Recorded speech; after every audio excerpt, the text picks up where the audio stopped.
Hello, my name is Rohith, and this video is a submission for the lab performance evaluation of the compiler design course. So I was assigned the shift reduce passing question, the question number 6. Let's get into it. So to begin with, shift reduce passing is a type of bottom-up passing with two kinds of operations. As the name suggests, they are shift and reduce. And the other two obvious ones are the accept and error operations. The input string that is being passed, it consists of parts like a left component, which consists of terminals and non-terminals, which is usually present in the stack. And then we have the right component, which has terminals, which is managed using an input buffer. And finally we have the conventional dollar symbol, which is used to indicate the end of the stack or the end of the input string, or rather the bottom of the stack. So the grammar of the shift reduce parser is quite simple. It consists of these four production rules. E can E plus E can be reduced to E star E can be reduced to E within a parenthesis can be reduced to E, and the D or an ID or any variable kind of a symbol can be reduced to E as well. So to understand the mechanisms, or rather to know how it works, we'll consider an example consisting of both valid and invalid strings. So a valid string's example could be considered as represented on the slide. Taken this from an online source. So D plus D plus D could be a string. So when we consider this string, we have these three main components as talked about: the stack, input buffer, and then the passing action, which is mainly for our understanding. So initially, before getting into this process, how this works is the the stack, whatever present in the stack is compared to the production rules. The right part of the production rules to be specific, the body, and if there is a match, then that is replaced with the head of the production rule.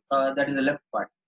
So yeah, using that process, let's try to validate this string. So initially we have ID plus ID plus ID. So when the stack consists of nothing, it's just a null input. So there is no match. So we shift.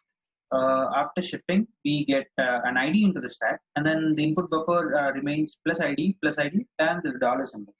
So now that there is a match, because ID could be reduced to S, so it is reduced to S, and then we continue.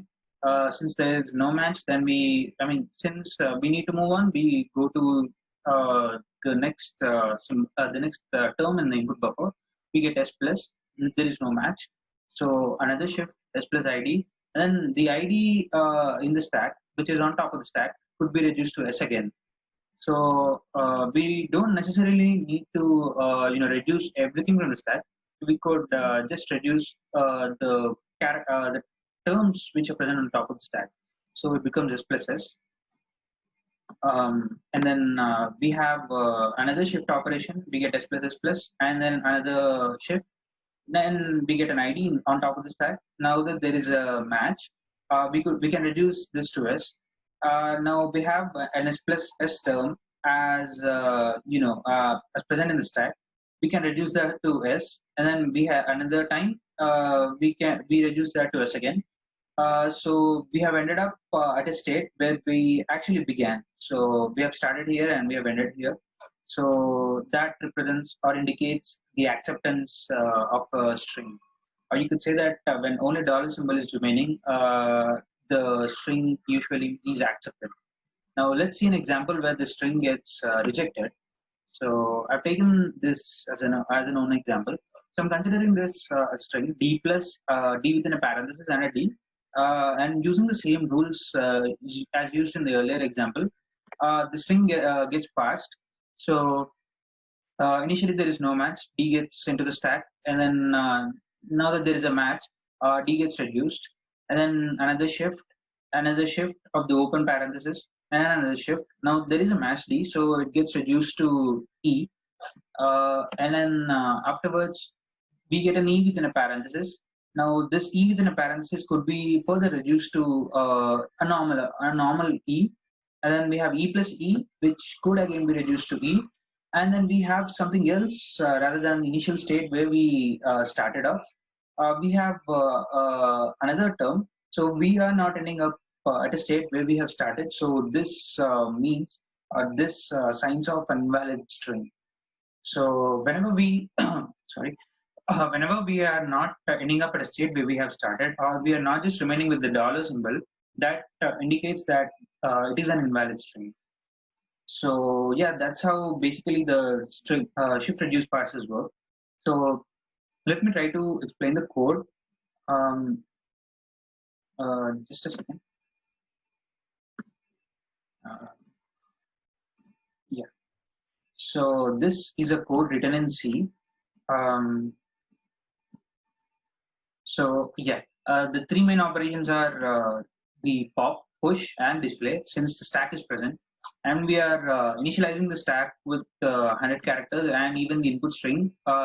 The input buffer is considered to be a string of 100 characters, and then the IP pointer, which points to the string, the input buffer rather. So yeah, the push and pop operations of the stack are as in any other how stacks operate. We increment the top and then we initialize the stack's top character. And the pop is quite opposite. We kind of nullify the top of the stack and then we decrement it, indicating that the top is no longer the previous one. It got reduced. And then we have display, which displays what is on top of the stack and then the input buffer. I mean the point of where it is pointing on the input buffer, rather the remaining start of the remaining elements of the input buffer. So we have the main function, which is the core of this program. Uh, we first off we print the production rules or the grammar, and then we ask the user for an input. After an input is provided, we push the dollar symbol into the stack, signifying that it is the bottom of the stack. And then if we proceed into a do while loop. But before doing that, we check if no input is provided. So if it is a null input, then only dollar symbol is present on top of the stack. And then even the input buffer has to be pointing towards the dollar symbol, which is the end of the stack. So that means it is a null input and we simply exit the program. Now we enter into a do while loop.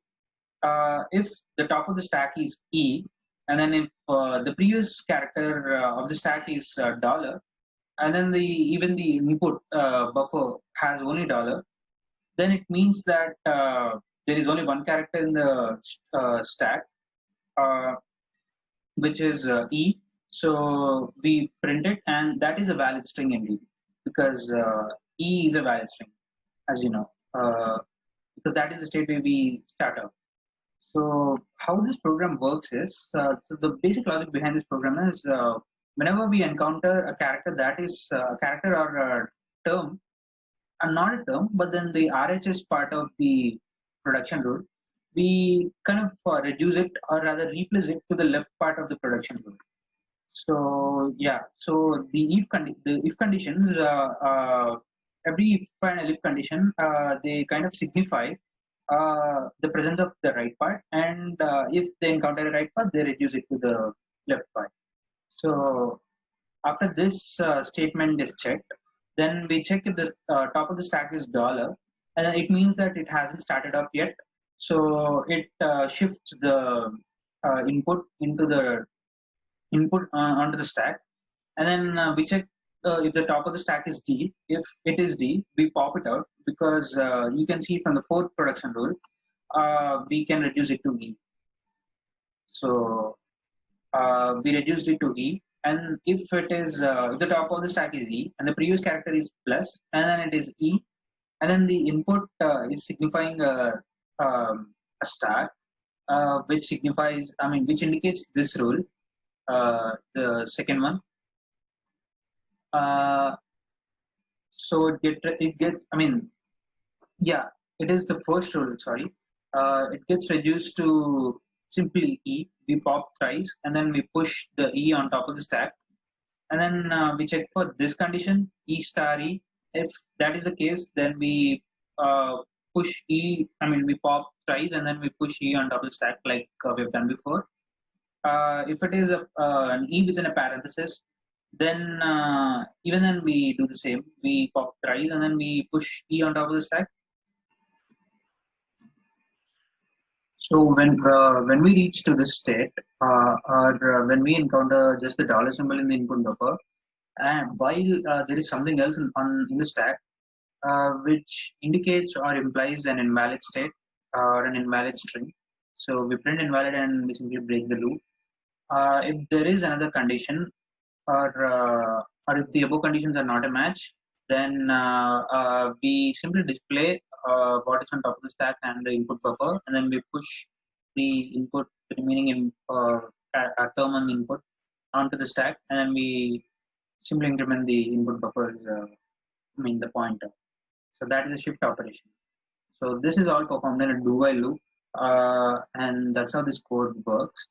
So let's try out for some examples. So if I give plus parenthesis of d into d plus another d, adding with a dollar symbol, which is important. Yeah, then we get this following output. So initially there is no match, so d got shifted, and then now there was a match, so it got reduced, and then the same process followed as was explained in the PPT. So finally, the verdict is that it is a valid string because we have ended up with E. That is the same state where we have started off. So let's try it out for another example where this could potentially give an invalid output. So consider this D plus D into D. So yeah, it gave out an invalid input because this is an illegal operation with mentioning two D's without any legit operation between them, which was mentioned in the production rules. So it gave out an invalid output. So let's walk through the process once for one last time. So initially D got shifted and it got reduced to E. Then we have E plus no match and E plus D here. So it gets reduced to E plus E again, and E plus E again gets reduced to E, which was in the production rule. So then we have a parenthesis, and then we have a D, so it got reduced to E again, E. Then we have the asterisk, and then D, and then E star E, which was not present in the production rule, so it gave out an invalid output.